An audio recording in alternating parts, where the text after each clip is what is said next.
Is how to document your artwork. Why do you think it's important to take a good photo of your artwork? This documentation, your photographs, will be the only way most viewers get to see your artwork, and it will affect the teacher's ability to grade your work accurately. This is a good photo of artwork. Let's talk about why. The work is centered in the frame, bold and black around the outside edge, for good balance. It was taken from a bird's eye view, which means high above the sculpture, with the phone or camera parallel to the ground to make sure that it's level. This view has some flaws. What do you see is wrong with it? So first of all, the angle of the camera or the perspective is from the side, which makes it difficult to see all parts or components of the piece. See how the objects in the back start to overlap other objects? Second, the perspective changes the shape or the form of the sculpture and its components. Instead of being a square, it's now trapezoidal. Some of the leaves in the front look larger, where the others in the back look smaller.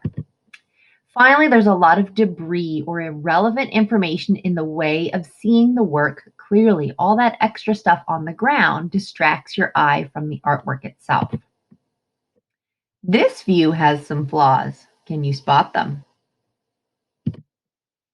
First of all, some of the sculpture has been cut off by the frame. You never want to remove pieces of your artwork when you're taking photos of it.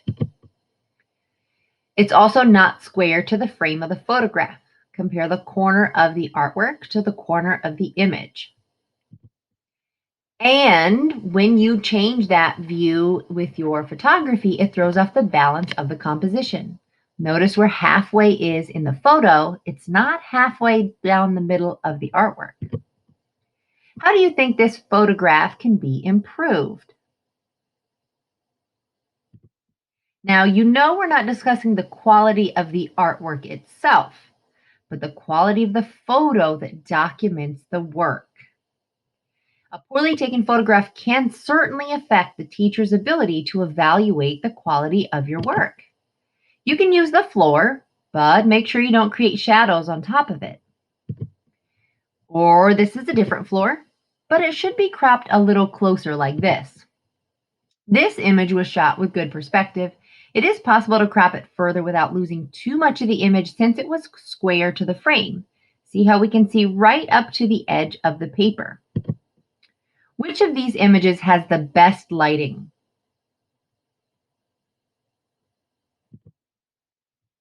I think A has the best lighting. Notice how the colors look truer and not dull or dark. You're also not losing details from washed out imagery like in the letter D. When you take your photos, avoid shadows. All three of these works have shadows that disturb the art. Which is the best and therefore the easiest to see? So we now have a better handle on documenting our artwork. You are expected to find a place in your home to use as a background when you shoot your work. It may change from week to week or day to day depending on the lighting and other factors.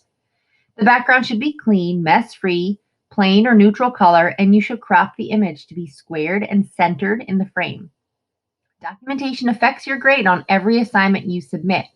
It won't always be something you see on the rubric, but it affects your teacher's ability to grade you well. If we can't see details, we can't give you extra points for great details. If we can't see beautiful colors, we can't give you extra points for your beautiful colors. When you set up your shot, make sure if the phone is in your hand, it's held parallel to the ground. So notice in this image, the camera lens is centered over the artwork. The artwork is flat on the ground, and the phone is held flat above the artwork as well. Or if you're going to put your artwork on a wall, you want to, again, make sure the phone is held parallel to the artwork. So straight up and down with the phone if the artwork is straight up and down. So now you know what a good photo of art looks like, but how do you actually take it? You have an easy, obvious choice, which is your laptop, or you may also have a smartphone. Here's how to use your laptop to take a photo of your art and automatically insert it into a Google image. To use any of the Google apps and add an image, it's super easy. Your camera on your laptop is integrated in. So there's no extra clicks, there's no worrying about where to find stuff. Let me show you. So for example, when you're ready to add an image to this artwork here, I can choose Insert, Image, go over to the right, at the bottom choose Camera. Now I get to see my web camera. There's two of me. All I have to do is hold up my artwork. This is a lovely painting by my son and I want to try to get no fingers in it. It is pretty tricky to do, but we'll do our best. And my first example is supposed to be terrible, so I'll make it extra crazy bad, super zoomed in, turn, and when I'm happy with my terrible image, I choose the yellow. I get a preview, and then I can choose Insert. So now I'm going to just go ahead for this project and place it inside of the frame. Now, you can also right-click on the frame and choose Replace Image. So I'm going to right-click on the frame here. I'm going to go down to Replace Image and choose Camera. I get the same thing. This time I'm going to try to do an okay image of my artwork. Not as bad as the first one. Ooh, it's hard with that mirror. And a little bit to the left, a little bit to the right. And there we go. And now I'm going to choose Replace. I like how you can see my eye. Now, if I was trying to do an even better job, notice it kind of cropped my image, I would need to make sure that I'm also cropping afterwards. So here's what I recommend for an excellent image. Insert, Image, Camera. Hold up your art, but go ahead and peek over it if you need to so that you can see. No fingers in the way. Ah! This is tricky. And when you've got it and it's square, go ahead and choose the camera. Choose the bottom one now because I've taken two. Choose Insert and Crop. So at the top you have these two things. When you hover over it says Crop Image. I'm going to click that. Notice it's going to put this black frame on my image. If I grab that and drag it down, I can use that to come and crop in very close to my image and try to get all the extraneous stuff out, like my fingers. So I have a much better version. Still not perfect because working with that webcam can be tricky if you're going to try to hold things up, but much better than my first two. Hey artists, here's a tiny tech tip about taking photos of an artwork with your cell phone. So you can use all of the Google apps in the same kind of integrated way. Here I have pulled up our practice slide deck on my phone. It's an Android, but it should look the same on an iPhone. And one easy way to do that is to just practice the same way we did on a PC. So to edit this slide, I'm going to double click on it, and then I can go ahead and click the plus sign up here and choose Insert,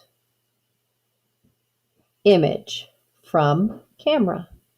Now all I need to do is hold my phone up high enough, and my first image is supposed to be a terrible example, so I'll click my circle here and capture. And now I will insert that image right into that slideshow. So let me drag that and squeeze it and put it in kind of the right spot. But you can also replace the image. So I will click here and then choose the image icon down at the bottom and choose from camera. And once again, back up my phone until I get a decent shot of my artwork that I'm trying to photograph here. And then I can click my button to capture that. Now, that one's acceptable. I've got a lot of crazy shadows going on, and I've replaced that. If I'm going for excellent, same thing. So I prefer repeat of this process here. Click the plus at the top, choose image, and then choose from camera. And there you go. You've got your camera triggered right there. You want to pull back as far as you need to get the entire thing. Click your circle, blue check, and there you go. You've put that there. Now you can still use your crop tools the same way as you might on a PC. It's this little feature here. Pull those in from the side until you've got those cropped close to your image without all the extraneous stuff. Then click off, and there you go. Move things into place, and you've got it. Using your cell phone to insert an image into any Google app.